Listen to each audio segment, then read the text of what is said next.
ভালো হয়ে যাও মাসুদ তুমি এই কথাকে বলবে আর পালিয়ে গেছে কাউয়া কাদের কেউ জানে না খবর তার ভালো হয়ে যাও মাসুদ তুমি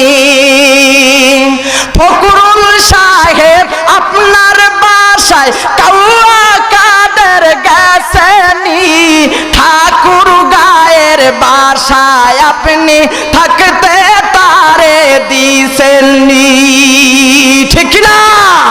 ফকরুল সাহেব আপনার বাসায় কাউয়া কাদের গেছেনি ঠাকুর গায়ের বাসায় আপনি থাকতে তারে দিছেননি আরে তার সাথে যে হিসেবে বাকি তার সাথে যে হিসেবে বাকি আছে কোটি জনতার পালিয়ে গেছে কাউয়া কাদের কেউ জানে না খবর তার ভালো হয়ে যাও মাসুদ তুমি এই কথাকে বলবে আর পালিয়ে গেছে কাউয়া কাদের কেউ জানে না খবর তার ঠিক না